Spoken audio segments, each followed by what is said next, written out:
Our first panel is looking at strength in femininity. And a lot of times, being a woman, being a girl, there's a lot of emphasis on some of the, will I say, the experiences that are unique to this gender. And some might see it as weakness. But when we begin to have a mindset to see that strength that comes from our physical makeup and also how we view the world, then we begin to really utilize and make the most of all the opportunities that come to us. So we don't exclude ourselves. And I think it's so important that we're reminded about our strength in our femininity, to embrace it and not run away from it. So I'm really looking forward to the insights that will come out from this conversation.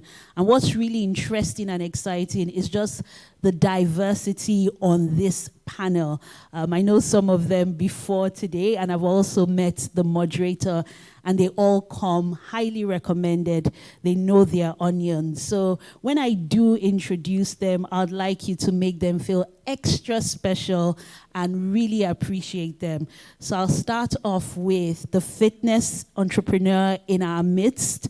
She was supposed to have a stretch during earlier on today, but who knows, maybe we might still be able to get her to, let us stretch, because I was looking forward to that stretch, all that sitting down, getting tired. So maybe she might show us a thing or two. I'm really hoping she comes through for us. She's also the founder of Alpha Studio. She's an amazing personality. Please, let's make her feel welcome. Let's put our hands together for Dolly Phillips. Woo! Next, we have someone that has distinguished herself in different careers. When you talk about the environment, when you talk about public sector, when you talk about technology, she's someone that I respect and I admire a lot. She's currently the general manager at LASRRA. Please put your hands together for Bilikiss Adebiyi-Abiola. Looking so beautiful too. In fact, everyone came like 100 today. I love it. Next, we have a multi-talented, award-winning media entrepreneur, award-winning actor. She's graced our screens as a TV host, the airwaves as a radio host, and she's really brought us magic through her delivery. She's an actress, and she's an all-round lovely person. Please put your hands together for Folu Storms. Woo! Finally, we have our moderator for today. It was really an honor to meet her this morning. She comes with experience, and I can't wait to hear all the amazing insights that will come from this conversation. Again, one more time, with a lot of energy, a lot of pizzazz, let's make welcome Zainab Alabi, Head of Operations at Nomba, looking very beautiful, and she'll be moderating this conversation. So we have, I believe, about 20 to 30 minutes, and then we'll have 10 or 15 minutes for questions from the audience. Thank you very much, Isabella, for that great introduction. Thank you, everybody, for coming out today. As Isabella said, my name is Zainab Alabi. I work as Head of Operations at Nomba, and I'm glad to be here today. So we'll be discussing strengths in femininity and how we can leverage that to our success. I mean, for me, generally, I've always wondered why women are considered to be the weaker gender. It's never made sense to me, because being a woman in itself is an embodiment of strength. It's what we go through, is our perseverance, is our grit, is in our tenacity. And then it dawned on me that I think the reason why we are seen as the weaker sex or gender is because of the conditioning that we've gone through the years. I mean, just in 1967, we had the first woman that ran the marathon. Not because we couldn't run the marathon, but because we have been made to believe that as women, our body can't handle it. And for some reason, we accepted that. So for me, I think the biggest thing is the mindset, the perception, and that conditioning that we are the weaker sex and we don't have strength. I'm joined here by 3 very excellent, very successful women today, and I hope that we can shed some insight into how we can sort of like just tap into that strength and use it to our leverage. So let me start by asking everyone here, and Folu, I'm looking at you, is what are some of the societal sort of like expectations that you believe you've struggled with personally? So societal expectation or stereotypes as a woman that you've struggled with, and how have you overcome that? Thank you very much for that question. Good morning, everyone. Thank you for joining us. It's a pleasure. I'll be very honest, for a large part of my childhood, I didn't believe that there were any different expectations on myself. Maybe because I was raised with boys. I have a number of brothers. And so I always just assumed, because more or less how I was treated was the same as my brothers, until post-puberty, post-university. I remember coming back home, and then I would start getting comments and statements like, a good woman doesn't, and I remember being shocked. I was like, I don't understand. What's happening here? What's going on? So I think fundamentally what I started struggling with in my young adulthood was this idea that my sense of liberation, my sense of freedom was somehow wrong, that it was somehow not feminine. I remember also then I started paying attention to the way that people would address me. They're like, you're a bit of a tomboy, aren't you? And I was like, what does that mean? That's a label that people put on girls who refuse to be confined.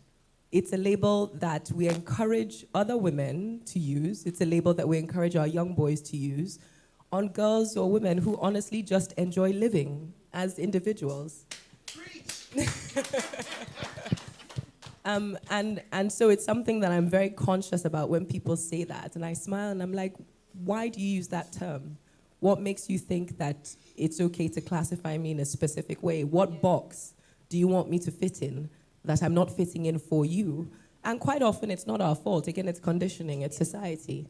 So I think fundamentally that's it. I think I've always been a relatively free-spirited individual. My father would say quietly rebellious.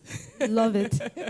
And that's been the biggest challenge, if I were to put one, to say I recognize, and I'm more comfortable now in my late 30s, my 40 minus, thank you, in being okay with not fitting in and not fitting into a box. And whenever people do ask questions, I also try to see what, especially if there are people in your family or people who mean well for you, I try to see what the intention is behind the language, because we're not always conscious of the language that we use. So I'm like, okay, what aspect of my behavior is causing this person concern?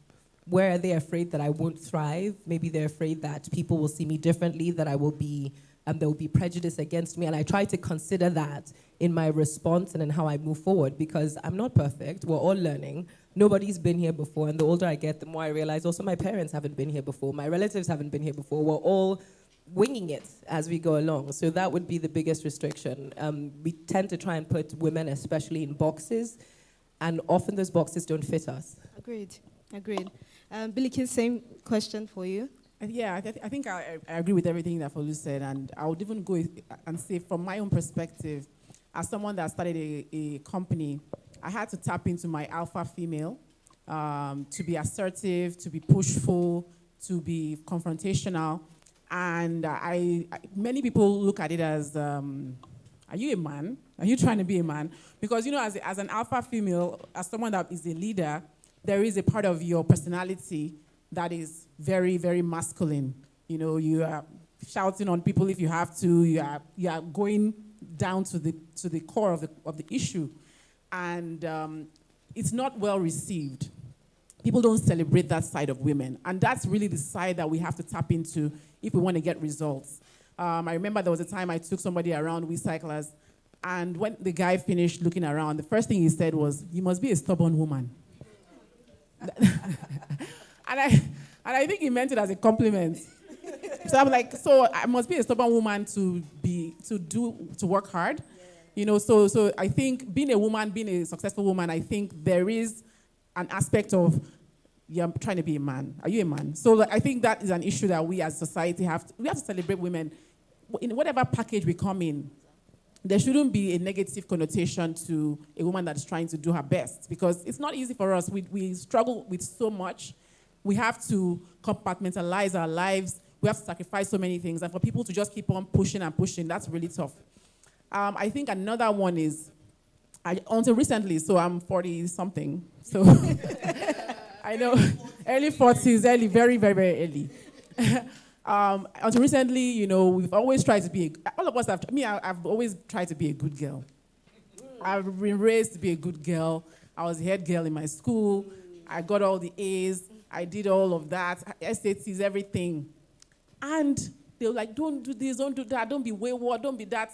And then I'm now looking at it and like, all those wayward girls in school, they're doing okay. Like, they were lying to us. So, there's this issue of like, they put us in a box, they try to control us. But all the girls that I saw in school that were doing the wrong things, they turned out okay. So don't listen to anybody. Listen to you.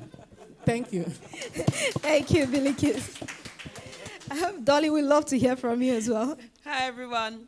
Okay, my case is slightly different, similar but different. My dad, God rest his soul, raised me to be like him.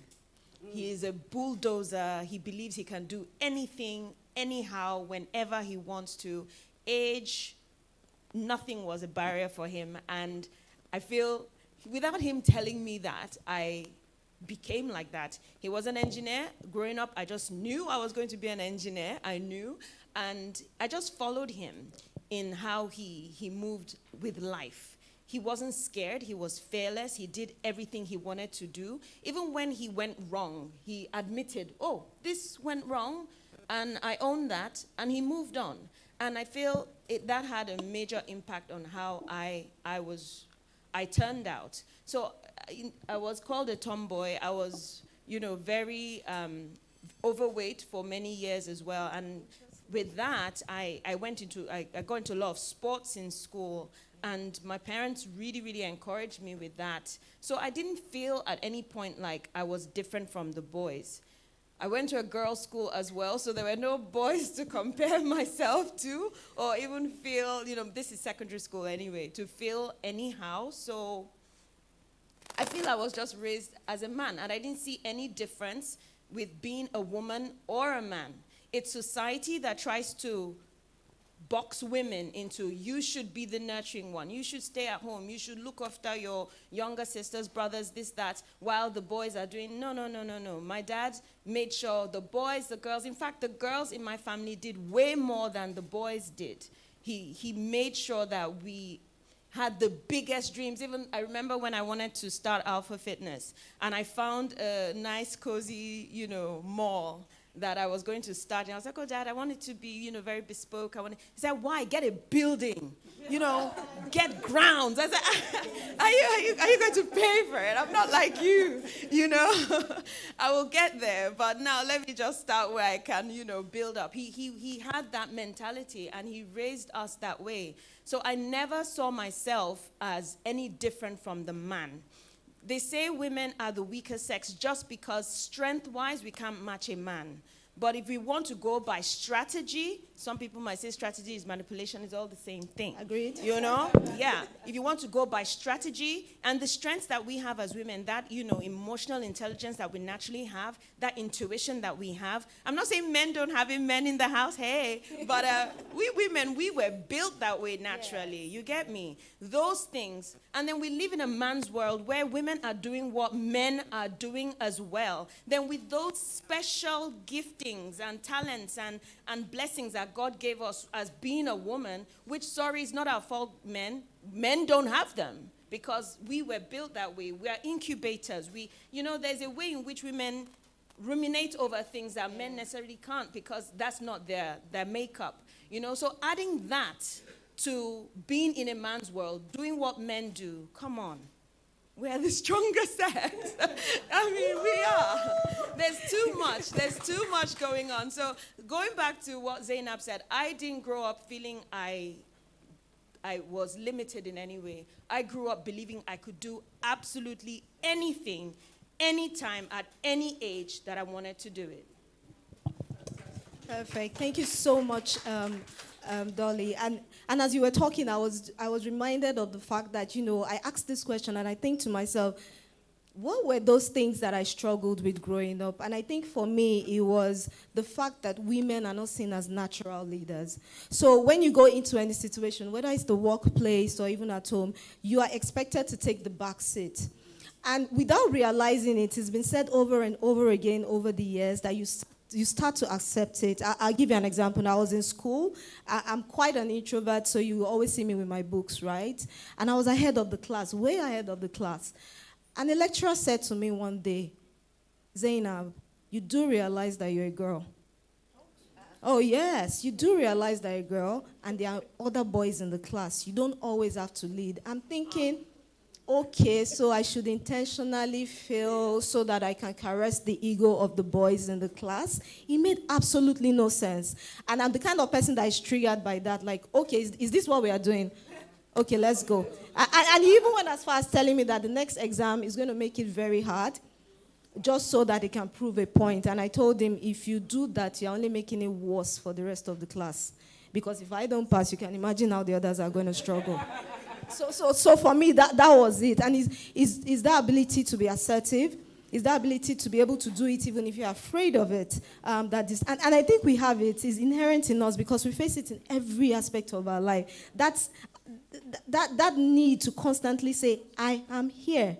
I can do it. It's something that we have as women. And that will bring me to my next question, which is, the odds are kind of already stacked against us as women, biologically, even societally. And so we always have to find our peace. What is that one thing that you resonate with that gives you that emotional strength? For me, it's physical fitness. And Dolly, I'm looking at you because, look, if you have not checked out Dolly's Instagram page, you need to go there. It's amazing. What Dolly does with her body is just, look, I'm going to see you after this.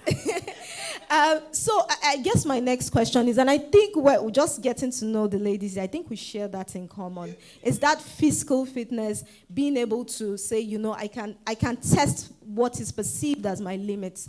So my question will be, what parallels can you draw, and Dolly, I'm looking at you, will apply to everyone too. What parallels can you draw between physical fitness and emotional training, and how has that helped you in life, to forge ahead? So for me, like I said earlier, I was overweight for most of my life. So from the age of 11, I started going to the gym. My dad too had a heart attack at 38, and he had to drop half his size. So he just took the next overweight person that, come on, we're going to the gym. So I've been working out, dieting since I was 11 years old. So that already shaped my mind in how I saw life. I had goals to achieve. My dad had half his size to lose. I was like, I too gave myself a goal. I didn't know, but I just knew that I had this picture in my head of what I should look like, not what the world wanted me to look like, but what I wanted to look like. And having that goal just stuck in my head. And it made me naturally just build that, being goal-oriented, and then building the discipline. Like I said, I was in sports throughout school. I had the strength. I just didn't know why I was the size I was. And, like having that goal and achieving the goal, automatically you are self-motivated. So with being a woman, with me being that way, it just translates to work, translates to life. And with weight training, you girls, when somebody's bench pressing like 100 and you can only do 30, the day you do 50, nobody can talk to you. You believe that? Nobody. Because that day, it's only 50, you bench pressed or, and then it's like you can lift a car. That self-motivation that comes with just surpassing your goal is mind-blowing. It boosts your mood. It makes you think better. It makes you even give yourself a higher goal to achieve. Also, with resilience as well. It's not easy. You know how it is. Leg pressing. You can comfortably leg press 70. And there's another woman. Because at this point, it's not the men you're looking at. No. Especially men don't have enough leg strength like we do, yes. Upper body strength, yes, guys, you've got it, but leg strength is for the girls. You know, when a woman, you say a woman, you know that is not easy. It's taking her consistency, persistency. You know, she's been persistent. She's been consistent with that, trying to push that extra 5K, that extra 10K to get to pushing 80, 90, 100. That is exactly how it is with emotional resilience. If we surround ourselves with people that reinforce positive, what's the word I'm looking for?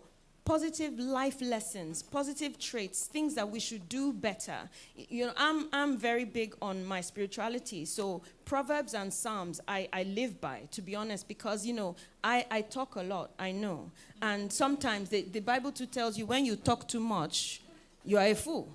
You should listen more. So when you hear things like that, then you now start to make changes. Okay, let me listen more. Let me apply myself more. It's the same way in the gym. It's just being consistent and persistent in learning those things, and also learning from your setbacks and your challenges in the gym. Not every day is a good day, you know. Some days they say show up. I've showed up. I've seen everybody. I can't do nothing. Today, you know, there are some bad days, but then you feed off. You don't let that put you down. The next time you go, you're like, okay, that was a bad day. What did I do wrong? What did I eat? What was I thinking about? What set me back? This and this, that and that. And you use that to fuel yourself for the next thing. Exactly the same thing with your emotions as well.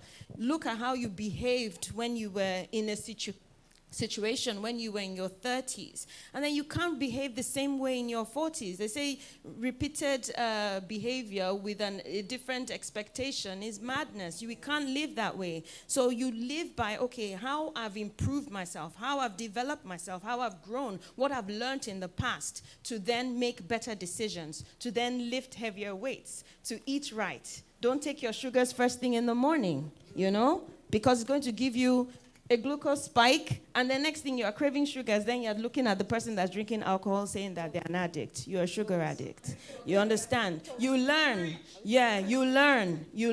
And then that is how we translate everything. It's exactly the same thing. I hope I yes, made you sense. did. Yeah. More than I expected. Bilikiss? Yeah, I think for me, similar. I started working out seriously 5 years ago when I had my third. It coincided around the time my father passed away as well, and it was also a heart attack. And I think for me, it was just like, look, this is something I want to do because it's in my family, it's in my blood, so I need to be more aggressive. So I joined a gym, CrossFit. So Zainab is also, she's also a CrossFitter. And Toby, call out. And you know, my brother, who happens to be the coach of the gym, he said one of the things that CrossFit teaches you is that every day, while you are doing your CrossFit, you are facing the biggest demons of your day, because you are going into these workouts. The workouts are really crazy. They are tough. They are really, for normal people, it's like, what are you guys doing? And then you get through those workouts, and then you know that, look, there's nothing else. You can achieve anything else. So I think for me, physical fitness has helped me to kind of control my demons. You know, if you have issues, if you have things that are frustrating you, channel them during the workouts, you know, and then take the time to relax and then solve the problem. And it really, really, really helps, you know, just having that time away. I tell people that it's like that 1 hour in the gym is like I'm in my adult playground. So, you know, those of us that have children, you take your children to the playground. That is my playground time. I gossip, I play around, horse around, and then I have a good time. So I think we all need to find some way that we can use to manage challenges. Folu, do you want to throw some light on that as well? Yeah, I look at sort of working out in two distinct parts for me in my life. I used to play a lot of team sports. I'm a big team sports person. And then in the last maybe 6-7 years, I got into working out at the gym. I always used to say I used to hate the gym, and I still do. I just go because I understand the importance. And I'll tell you why I mentioned those two different aspects. The first part, in terms of team sports, it helps you deal with people. It helps you work with people to achieve a goal. And I find that men, because they play a lot of team sports, tend to be very attuned to that. Women need to develop that skill. Men will often have pick up football, pick up basketball. They'll do it once a week as standard. It's a lot tougher to find those women's teams, but find them if you can. Because working as a group and as a team to achieve a goal is one of the key skills you're going to need in growing in life and reaching that C-suite level. Just being at the top of your game across the board, it's super important. I didn't understand that when I was younger, even though I was doing it. It's probably what led to me also being head girl and things like that, because intuitively I just knew, because that's how I always operated. But then I got into just working out for the sake of body maintenance and wanting to live a long and healthy life, which again, when you're young and your body is doing everything it's supposed to do as it's supposed to do, it's easy to be like, gym for what? Please, I'm not trying to lose weight. It's not for losing weight, guys. The gym is not for losing weight. It is an adult playground, but it's for body maintenance. We're constantly praying and asking God for a long life. Treat your body like a machine that you need to oil and service regularly. Motion is lotion for your body. You have to do it. It really is. So, and also it does build mental toughness. The challenge of going to the gym is beyond being able to hit a PR record. It's just showing up. It's saying that today, along with my prayer, along with this is something else I have to do. And it's a very difficult thing. Most of us, that's the biggest challenge we face, especially people who are regular workout people, regular gym goers, regular fitness people. Just getting up to go is the hardest part of the workout. So I think if there were anything I were to share, that's what it really helps me do, because also, holistically, it helps with our hormone regulations. Ladies, hormones govern the female body. From the time we hit puberty till we drop dead. Hormones govern the female body.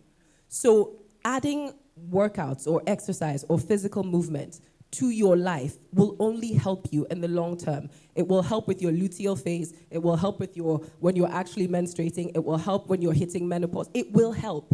There's no other way to say it. It's just the reality, whether we like it or not. We go, oh my God, my body this. The more you work out, the more you learn to pay attention to your body's signals. You learn to understand your body better. You learn to know when there's a real problem, or when the problem is just you've been spiking your glucose levels because you're eating nonsense. If you have to work out, you suddenly start paying better attention to how you're fueling your body. Your body is here for a limited time, but while it's here, you want to keep it in the best peak condition possible. So that's what physical exercise does for me, mentally, physically, emotionally. It evens everything out. It does. I agree totally. And I was thinking for me, it's consistency as well.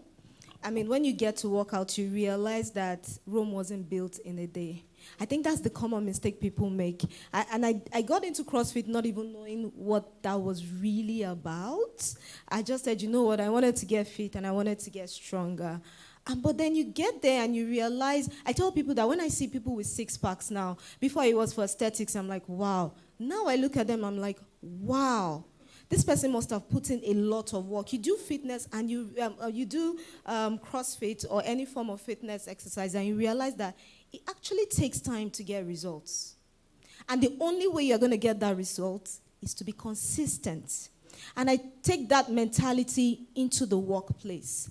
Because there are times where we feel like, you know, I've been in this business, or I've been at this work, I need that promotion today, I need this, I need that. But I remind myself that the only way that result is going to come is for me to continue to stay consistent, and like Dolly said, is to continue to find ways to improve myself. For me, that's what fitness is. If I can do something today and I can do it better tomorrow, I'm guaranteed of those results only if I don't stop. And that takes me, that makes me get through life in every aspect, relationship, workplace. It's the consistency that pays. And Zainab, I'll just quickly add, like, even if you do fall off the bandwagon, it doesn't matter. You were the one that got yourself up to that peak. You can always do it again. So even if there are setbacks, fair enough, I fell off, it's fine. You can always retrace your steps and go back up and even further. So there's no end to it, really. Yeah, agreed. And you know, we've been saying a lot of things since morning in terms of, you know, women being conditioned. And I think that is our biggest problem. It's that conditioning. It's us believing that we are not supposed to do something, not because we have tried and failed, But because we have been told that we're not supposed to do it that way, I think that's one of our biggest vulnerabilities, and brings me to my next question. Is, for you ladies, what mindset shifts have you sort of like used? What strategies, what mindset shift have you used to embrace those things you consider as vulnerabilities and use it to your strength? Folu, do you want to go first? Yeah, sure, why not? Let's see, a couple of things. I think one, I'm very good at a lot of things. And it sounds like a humble brag, it's not. It's something, especially in my working life, early in my working life, I was criticized heavily for. I started off, I'm a trained barrister. I'm a lawyer. I qualified in a few places. I noticed that a lot of lawyers get into acting. A lot of lawyers are in a lot of fields because they're highly transferable skills. Interesting. The skill set you develop as a barrister, as an advocate, you can use in public speaking. You used to be able to understand your clients. You tend to have a very good way of listening, digesting the information and dealing with the facts, not how you feel, but what is written down on paper, which is a bit disconcerting for people because we all have a sense of what we think is justice or right, but then there's also reality of a contract. What did you sign?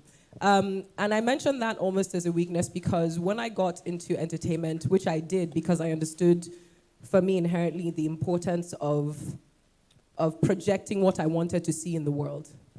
Media is very powerful, as we should know. We're sitting in the Guardian newspaper has been in the business of sharing stories that are important and sharing stories that have a way of affecting public perception. A lot of the things that we believe, we think about, we discuss in our everyday lives, we've read in the newspaper, we've watched on television, we've listened to on radio, and we absorb that as our own thought process. That is the power of media. And the reason I made that switch from law to media was because I understood, well, get involved in that process of creating, especially what young people are seeing, because what you see, you can become. I personally had a game plan, which at the time I didn't know how tough it was going to be, but lawyers, we like templates. So I said, all right, I'm going to do this across radio, television, and film. Easy, right? No biggie. Just do that, just get involved. And I went around pitching ideas to people. I did get into radio, and then when it got time to get on television, the radio was like, well, you can't do both. And I said, why? They're like, no, you have to choose one. So I quit the radio, and I ended up on producing for television. And then the opportunity came to develop my skill sets in film. And I said, well, I want to do both. And again, they said, why? You can't do that. Choose one. And I said, okay, I'm going to build a new skill set because I've got here. And then again, all through that, people would say, but you're so good at this radio. Why won't you just do this? Why won't you just do that? But then when COVID hit, guess who was chilling?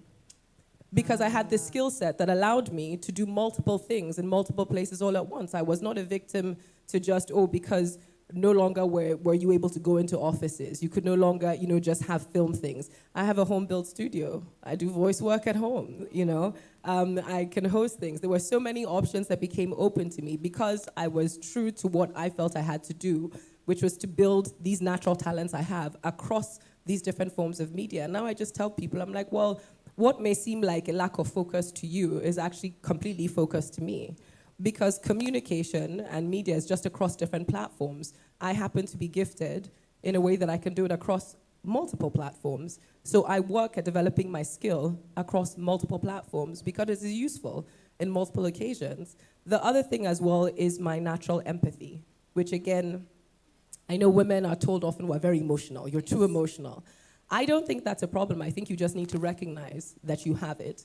You need to recognize that if you are naturally a highly empathetic person, you need to create boundaries. Your boundary has to be firm. If somebody takes advantage of your kindness, your generosity, pay attention to it. When people show you who they are, believe them and create a boundary that cannot be crossed. I also deal with dogs. I raise dogs quite a lot, and I have a very powerful dog. She's a Borobull. Her name is Kekere. Some of you may have seen her. And that's not a dog to play with. That's not a dog to not have boundaries with, because that dog will cause serious bodily harm and damage. And that's something I've learned from the animal world as well, is creating those firm boundaries. Once you tell this dog no, once you tell a person no, you have to be willing to stand on that. You have to be willing to almost die on that boundary. because otherwise it will hurt you and it will cause sometimes irreparable body harm. That's very important. My empathy also allows me to communicate in a very real way. It's probably what people hear on radio, it's what they see in film. So those are the two things that I think people had called a disadvantage for me in the past, but I've learned how to harness that by just understanding who I am and how best to tweak it so that it is an advantage. Thank you, Folu. That was really interesting. Bilikiss? Yeah, it was very, very fascinating. I would say two things. The first is curiosity. So that may seem, when I started Recyclers, like people thought I was crazy. I was talking to someone yesterday, and I said, when I came back to Nigeria from the US, my father thought I could have gotten any job, but I decided to go into the slums of Surulere to be collecting plastic with my MBA. And my father, later on, after we had started Recyclers successfully, he said he was very scared because he was like, why is this girl coming to pack plastic? What is wrong with her? Has she gone crazy? So, I think that curiosity allows me, to just, where people don't see anything, they might not see value. They might think I'm crazy. But that, just being able to focus and just hone in, even when you don't see results, has really helped me, just sticking through things. I think as women, we are like that. We are very good at perseverance. Yes. Sometimes they'll tell you, what is wrong with you? Are you a doormat? But for us, we can stick into something and hold on. So that I think it helped me a lot. Another one is, I'm a mom, and as a mom, you basically don't have time. There's no time. You have to handle your children, you have to juggle so many things, and that may seem as a disadvantage, because people think, oh, she doesn't have time. But that has really helped me to be more strategic with my time, to also be more intentional with my time. And now it's a strength for me because I know immediately, oh, this is a waste of my time. Oh, I'm going to do this. I'm not going to do this meeting because, So, I think as a woman or as women, we can actually take things that people think are going to make us have a disadvantage into something where we are now we have these really strong powers where we can actually be more efficient. Because people that have time, they can spend 2-3 hours talking about something and wasting time. Yeah. Meanwhile, you can come 20 minutes, boom, boom, boom, and you get results. And then you can do more of those 20-minute things and actually have more results than somebody that seems to have more time.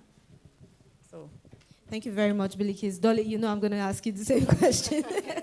Okay, so for me, my weight problem as a child really shaped a lot of things for me. Because I was told, oh, you're built that way, you're big boned, you can never lose weight. Look at your dad, that's how you are in your family. And for me to go from a size 18 to a size 6, it literally reconditioned my mind that I can absolutely do anything that I want to at any time.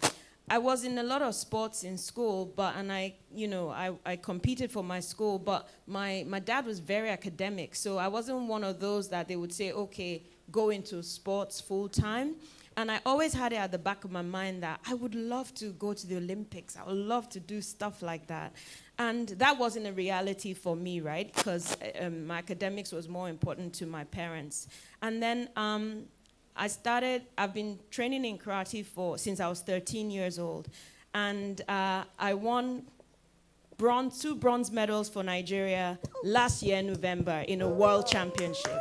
So for me, that whole, thank you, but to the point, for me, that just, the way in which I sort of focused on that weight loss and achieved such a great fit and still maintain that size till now, maintain the manner in which I've changed my lifestyle completely to be the size that I am, to maintain that goal setting, that discipline, that consistency and resilience in my head, to be able to achieve what I did last November. For me, it just means there's really no limitation. We can do anything we want to do at any time in our lives. I really thank God I have a husband that really understands that I'm a nomad and an explorer, and I'm not supposed to be in one place at any given time. The Holy Spirit is still helping me, But he understands, and he allows me to be whatever I want to be, to do whatever I want to do, and go wherever I want to go. So that as well, God has used to bless me in just helping me do whatever I want to do. I feel women truly should have no limitation in their mind.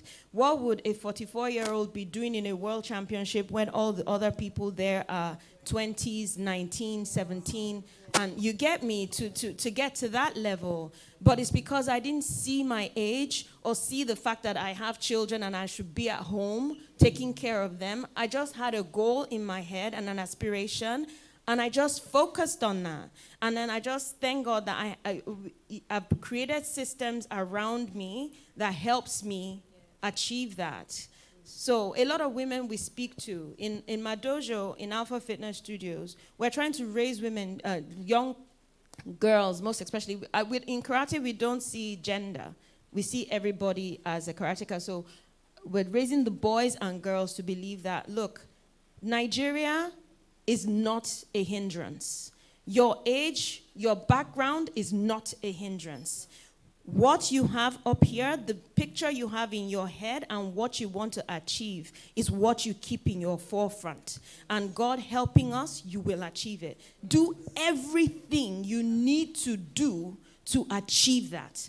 That is all that matters. Because I was saying to Folu earlier, we're all here for a purpose. Some of us is multiple purposes. Some of us is one purpose. Our life's job on this earth is to find what that purpose is and to fulfill it. The moment you find it, money, wealth, all of that is just an addition.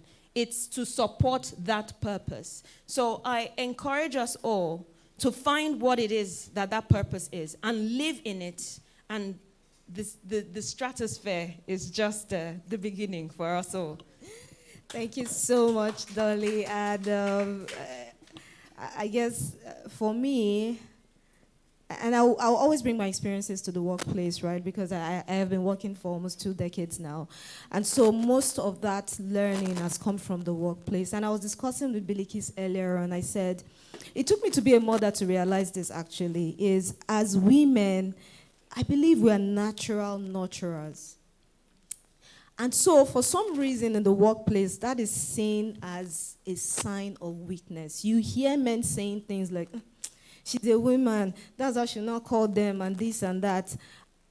But for me, when we talk about team leadership, a man his strategy is more, this is the goal, this is what we have set, and that's how we do it. Because I'm more nurturing, which you will see as a vulnerability, I am more inclined to call you and have a discussion. What are your challenges? This was the goal that we set. This was how you performed. What were the challenges that you faced in reaching this goal? We need to see if there are ways that we can help you do, as you will with your child. Because with that child is not going anywhere. They fail today, they pass tomorrow. You have to keep on nurturing. And you learn that you have to find different ways to bring out the best in them. So for me, I've been able to do that in the workplace and transfer that skill and what is seen as, a vulnerability, and you're just a natural nurturer. I've been able to take that into the workplace and drive productivity. At this point, I think it's best we throw it open to the crowd. Thank you so much, ladies, for that insight. I'm sure we've all learned a thing or two. So I will throw it open to the crowd. If you have any questions for anybody, please.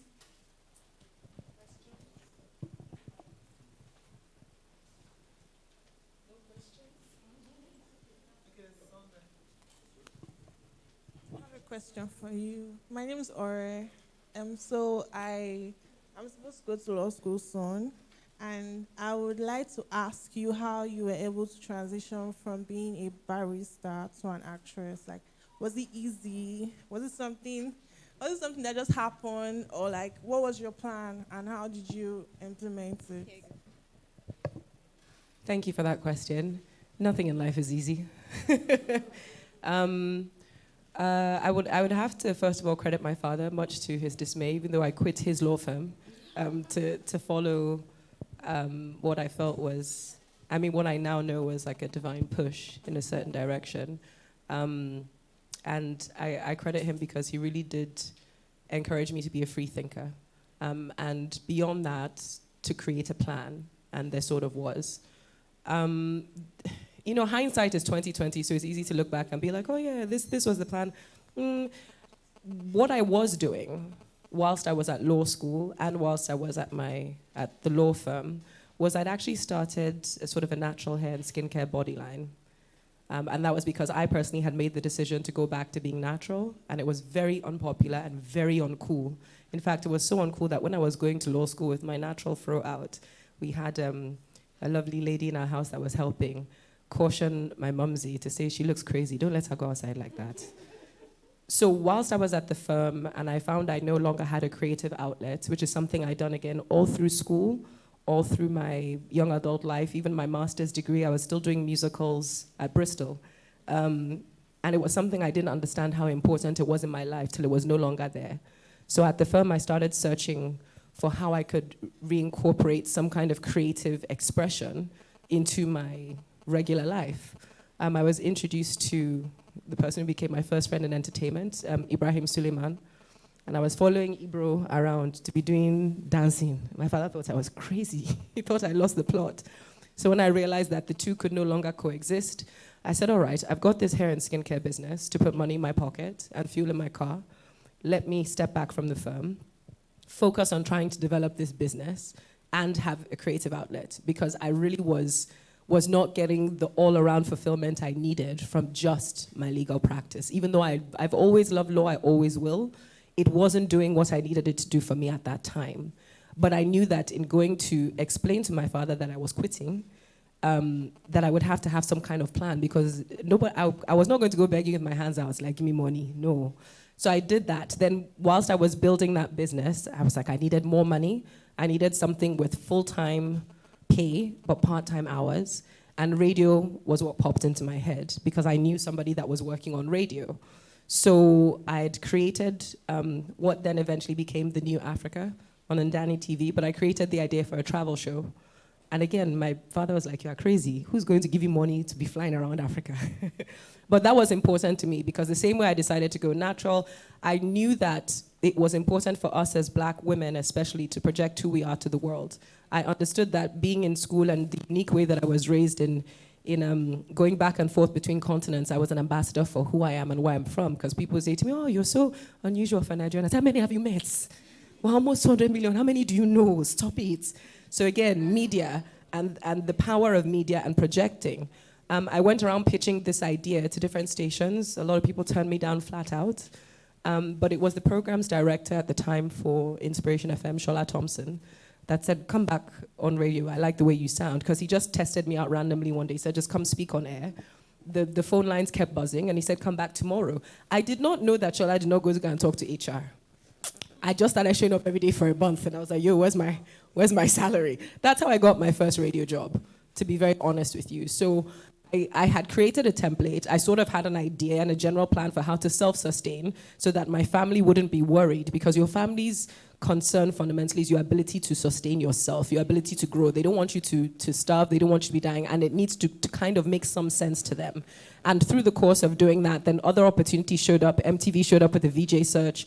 I went, I auditioned for the VJ search. I didn't win. I cried bitter tears.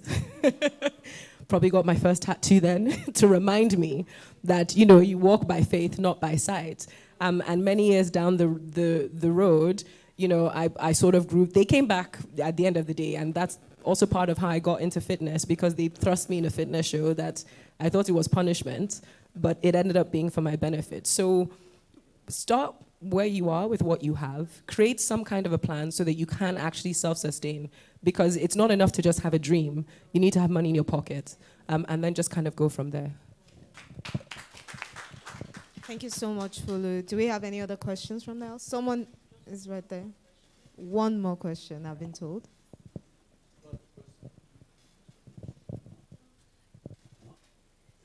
Hello, thank you Hello. so much for this opportunity. I wanted to ask a question, and to me, I think it's more personal. So I'll be honest. I think for me, it's a mindset thing. As I grow up, as I begin to advance in my career, there's a It's an idea that these are big people. You don't fit in. You don't have that.